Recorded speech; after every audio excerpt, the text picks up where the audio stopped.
অহংকার, নো ঘৃণা, অনলি ভালোবাসা। যেই ধর্মের হোক না কেন ভালোবাসায় বুকুত থাকিব, এ নিয়ে বাস্তবতা।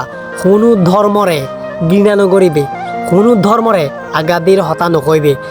প্রত্যেক রমজান মাসুম্মায় যেও বৌদ্ধ ধর্মের কিছু কিছু মানুষই ইফতারের আয়োজন করে। ইয়েন হয়তো আগে ভিডিও বানাই রেম গত বছর, আরে সামনে তো রমজান চলে এসছি। তো মূলত জি নো অহংকার, নো ঘৃণা, অনলি ভালোবাসা। যে ধর্মের হোক না কেন এ নিয়ে বাস্তবতা। জাতি ধর্ম বর্ণ নির্বিশেষে আমরা মানুষ হিসেবে আমরা এক। বৌদ্ধ বৌদ্ধ ধর্ম যারা আছে মানুষ বসবাস করে, এরা যাই এর দিকে মুসলিম জাতি বিপদত করে। কি অবশ্যই বৌদ্ধ ধর্মের মানুষ যারা আছে তারা যাইব, দৌড়ে যাইব বিপদত কিনলে ফুটছে মানুষ হিসেবে। তেমনিভাবে আর সামনে যদি বৌদ্ধ বা অন্য ধর্মের মানুষ বিপদত পড়ে, তুই না যাইবে অবশ্যই বিপদ বাঁচাইবে কিনলে মানুষ হিসেবে আর এক। এটা লাই নো অহংকার, নো ঘৃণা, অনলি ভালোবাসা। যেই ধর্মের হোক না কেন এ নিয়ে বাস্তবতা। কোনো ধর্ম লয় ভেদাভেদ নাই, মারামারি দাঙ্গামা হাঙ্গামা কোনো কিছু নাই।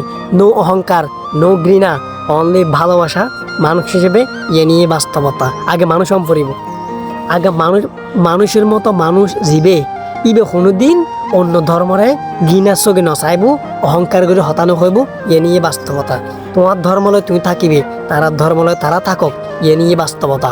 তারা সবসময় হতা হয়েছে, কোনো অহংকার নাই, মনের মাঝে কোনো অহংকার ন রাখিবে। এবার যে ধর্মের হোক না কেন ভালোবাসা দিয়ে সুন্দরভাবে হতা হইবে। এবার অন্য ধর্মের যেই এবার আঘাত দিয়ে হতা হইবে, অহংকার গিরে হতা হইবে, দরকার নাই। এবার ধর্ম নেবে তাহা তোমার ধর্ম, তোমার কোনো ক্ষতি নাই তো, কোনো ক্ষতি নাই তো। তোমার এই শিক্ষা আমাদের জন্য ধর্মের আঘাত দিয়ে হতা হইবে। ভালো থাকিবে। ধন্যবাদ।